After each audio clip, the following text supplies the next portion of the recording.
నమస్తే. నమస్తే. కొందరు లెఫ్టిస్టులు ఏమంటున్నారంటే బీజేపీలో చేర్చుకొని కాంగ్రెస్ లో చేర్చుకొని ఎంత ప్రాసెస్ చెప్తున్నారా, ఎందుకు స్పందిస్తలేదు అని కూడా మాట్లాడుతున్నారు. ఇవల్ల నేను చెప్తాను ఒకటే, అరే బాబు అమ్మాయి పరిస్థితి మడతాకు వచ్చింది, చనిపోవడం దగ్గర వస్తుంది. అమ్మాయి వాళ్ళని తిరుకుందో లవ్ చేయలేదు. ఇక్కడ అటు మాట్లాడడానికి ఎవరు సిగ్గు దగ్గర చెప్తున్నమాట.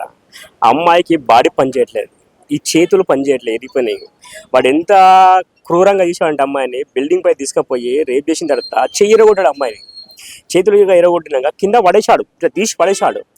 అమ్మాయి స్పృహ స్పృహకి వచ్చినాక విషయం బయటకు వచ్చింది కదా. కానీ మాట్లాడడానికి సిగ్గుండాలి కదా. అసలు మానవత్వం ఆలోచించాలి. మనము వాళ్ళ ఇంట్లో వాళ్ళ బిడ్డ ఉంటుంది కదా, వాళ్ళ అమ్మ ఉంటుంది, వాళ్ళ బిడ్డ ఉంటుంది, వాళ్ళ అక్క ఉంటుంది, వాళ్ళ చెల్లి ఉంటుంది. వాళ్ళకి ఇదే పరిస్థితి వాళ్ళు ఇట్లా మాట్లాడాలి తెలుసుకోవాలి.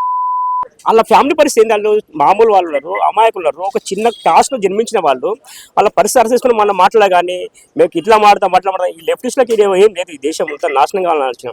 అందుకే స్వాతంత్రం రాకముందు నాకు కమ్యూనిస్ట్ వాళ్ళు సంఘాలేకపోయింది. ఎందుకంటే వాళ్ళ మెంటాలిటీ దేశానికి సంబంధించిన మెంటాలిటీ లేదు, సమాజం కావాలని మెంటాలిటీ లేదు. ఇక్కడ జాతీయ భావాలు వాళ్ళ మెంటాలిటీ లేదు. ఎప్పటి ధర్మం నాశనం కావాలి, దేశం కావాలని. అందుకే ఆ వ్యవస్థ మొత్తం సంఘాలేకపోయింది. వల్ల చాలా మంది వల్ల వాడు సోషల్ మీడియా పెడతాడు, మొన్న ఆయనకి ఇట్లా అయిపోయింది, ఇళ్ళకి. అది వేరే విషయం, ఇది వేరే విషయం. ఇది కావాలండి కుట్రపూరితంగా చేసే విషయం ఇక్కడ. కాబట్టి దానికి ఏం పూలుతుందో చెప్పండి.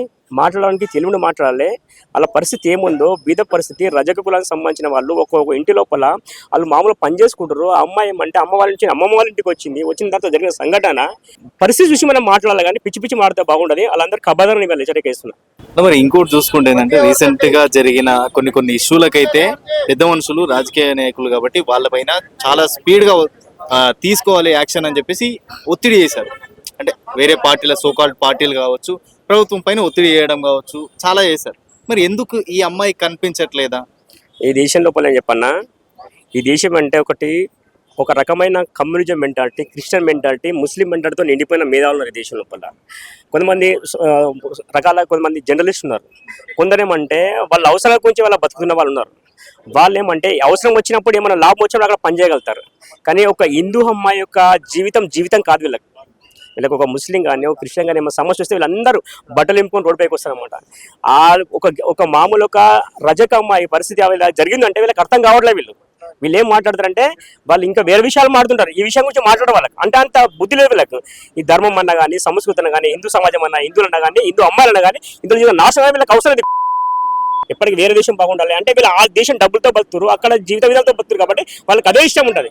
కాబట్టి అమ్మాయి యొక్క పరిస్థితి చూసి మనం మానవత్వంతో మన ఇంట్లో మన చెల్లెలు ఉంటే పరిస్థితి ఉంటుంది, మన ఉంటే పరిస్థితి ఉంటుంది అని చెప్పేసి ఆలోచించి వాళ్ళకి సహకరించాలి. వాళ్ళ బాధలో ఉన్నారు, వాళ్ళకి ఓదార్చాలి. అది కాదు వాళ్ళకి వ్యతిరేకంగా వాళ్ళ మాట్లాడతారు. ఇవాళ సీఎం గారు ఉన్నారు, ఇవాళ ఆ రోజు మాట్లాడారు. మరి ఇవాళ ఎందుకు మాట్లాడలేకపోతే సీఎం గారు ఇవాళ బయటకు వచ్చి ఎందుకు మాట్లాడలేకపోతున్నారు? ఎందుకు మీరు రెస్పాన్స్ కాలేకపోతారు? ఇవాళ ఓపెన్ వారే కదా. కాబట్టి సీఎం గారు స్పందించాలి. స్పందించమంటే వాళ్ళ ఫ్యామిలీకి ఏం చేస్తాం మేము అడుగుతున్నాము. ₹1,00,00,000 అమ్మాయి పైన డిపాజిట్ చేయమని అడుగుతున్నాం మేము. వాళ్ళ ఇంట్లో ఒకరికి ఉద్యోగం ఏమని చెప్పి అంటున్నాం, ప్రభుత్వ ఉద్యోగం. ఎవరైతే జ్యుడిషియల్ ఇవాళ ఒక సీనియర్ రిటైర్డ్ జడ్జితో ఒక కమిటీ వేయండి. కమిటీ చేయమంటే ఒక నిర్ణయం తీసుకోండి. అప్పుడు మనకు ఉరిశిక్ష చేయండి, లేకుంటే ఎన్కౌంటర్ చేయండి. ఇప్పుడు మీరు ప్రియారెడ్డి పని చేశారు కదా, అంటే ప్రియారెడ్డి కాదా? ఆమె మనిషే కదా. కాబట్టి ఏ ఆడపిల్ల కదా. కాబట్టి ఒక అమ్మాయి మామూలు పరిస్థితున్న అమ్మాయి పైన వాడు ఎంత క్రూరత్వం చేసాడు. బాడీ మొత్తం పనిచేయకొచ్చింది అమ్మాయి, ఈ చేతుల్లో పనిచేయకొచ్చింది. ఓన్లీ నోరు మాట్లాడక పనిచేస్తుంది. ఇంత దారుణమైన పరిస్థితుల్లో ఇలాంటి సంఘటన జరిగినప్పుడు ఇప్పటి వరకు రేవంత్ రెడ్డి గారు మాట్లాడలేరు, బయటకు వచ్చి మాట్లాడలేరు, ఏం చెప్పలేకపోయారు. అంటే వీళ్ళ పైన ఇంట్రెస్ట్ లేదన్నమాట. ఎందుకంటే వీళ్ళు హిందువులు, అదే ముస్లిం విషయం అంటే బయటకు వచ్చి మాట్లాడేవారు. కాబట్టి రేవంత్ రెడ్డి గారు మీరు బయటకు వచ్చి స్పందించండి, ఏం చేశారు మీరు చెప్పండి. అప్పుడేమంటే కుటుంబానికి న్యాయం చేయండి, లేదంటే ఏమంటే సమాజాన్ని యొక్క ఆగ్రహానికి గురి కావాల్సి వస్తుంది. వాళ్ళని హెచ్చరిక ఇస్తున్నాం. ఇంకోటి మొన్న జరిగిన ఒక సంఘటన, రాజకీయ నాయకుడి కుమారుడి ఇష్యూ గురించి చూసుకుంటే అది ఫోక్సో కేసు అని చెప్పేసి చాలా ఒత్తిడి చేసి చాలా అంటే ఏ విధంగా అంటే వెంటనే స్పందించే విధంగా అరెస్ట్ చేసే విధంగా తీసుకున్నారు. మరి ఇది ఎందుకు అంటే ఒక చిన్న అమ్మాయి, ఈ అమ్మాయి మైనర్ కాదా, ఇది ఫోక్సో కేసు కాదా, ఎందుకు స్పందిస్తలేదు సోకాల్డ్ పార్టీలు కావచ్చు, సోకాల్డ్ నాయకులు కావచ్చు? వాళ్ళకి ఇంకా లాభం లేదు ఇక్కడ. ఈ కేసు కోసం వాళ్ళకి లాభం లేదు, ఏం లేదు, నష్టం ఎక్కువ ఉంటుంది. ఎందుకంటే వాళ్ళకి ఓటు బ్యాంక్ అంటే దెబ్బ ఉంటుంది. ముస్లిం క్రిస్టియన్ ఓటు బ్యాంక్ వాళ్ళ ఓటు బ్యాంకు. కాబట్టి నేను ఎక్కడ వాళ్ళకి వ్యతిరేకంగా మాట్లాడుతున్నా, ఓటు బ్యాంక్ దెబ్బ ఉంటుంది, నా రాజకీయ భవిష్యత్తు దెబ్బ అనే ఒక స్వార్థం ఉంది. కాబట్టి వాళ్ళు మాట్లాడరు. ఎవరంటే ధర్మం గురించి ఆలోచించే వాళ్ళు, మానవత్వం గురించి ఆలోచించే వాళ్ళు, హిందుత్వం గురించి ఆలోచించే వాళ్ళు, ఒక బీద పరిస్థితి ఏదో తెలుసుకున్న వాళ్ళు మాత్రం మాట్లాడతారు. వాళ్ళు వస్తే వాళ్ళకు గ్రాఫ్ మొత్తం పడిపోతుంది, ఓట్ బ్యాంక్ మొత్తం పడిపోతుంది. కాబట్టి ఎందుకంటే వాళ్ళు ఏమంటే సెక్యూరిటీ మాట్లాడతారు. వాళ్ళు ఏమంటే వాళ్ళకి వ్యతిరేకంగా మాట్లాడతారు, వ్యతిరేకంగా చేస్తారు. వాళ్ళ జీవితం అంతా వాళ్ళు వస్తారు, వాళ్ళతో ఏం చేస్తారు మాకు ఆశగా లేదు.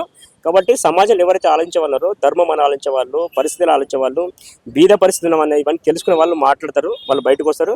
వాళ్ళతో అమ్మాయికి న్యాయం చేసే వరకు మేము ఎంత అనుకుంటే వెళ్తాం, ఉద్యమం చేయడానికి మేము సిద్ధంగా ఉంటాం. సోకాల్డ్ పేమెంట్ బ్యాచ్లు సోకాల్డ్ ఎవరైతే లెఫ్టిస్టులు ఉన్నారో వాళ్ళు కూడా బీజేపీకి అండగట్టే మాటలు మాట్లాడుతున్నారు. ఇది బీజేపీ సంబంధించిన విషయం కాదు.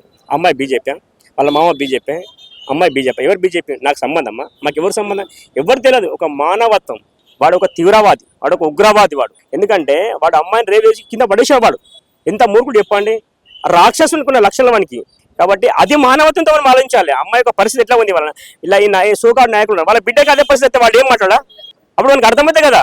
కాబట్టి మన బిడ్డనే బిడ్డనే, పక్కవాడు బిడ్డనే అని ఆలోచించి మానవత్వంతో మాట్లాడడం మంచిది. కానీ వాళ్ళకు ఉన్న ఆలోచన లక్షణం, ఎందుకంటే ఆ లక్షణం అట్లా ఉండిపోతారు వాళ్ళు. వాళ్ళ గురించి మేము పెద్ద ఆలోచించడం, వాళ్ళు ఏం మాట్లాడినా వాళ్ళ విజ్ఞత వదిలిస్తున్నాం. కాబట్టి అమ్మాయి బాగుండాలి, అమ్మాయి జీవితం బాగుండాలి, అమ్మాయికి ప్రభుత్వం సహకరించాలని మేము కోరుతున్నాం.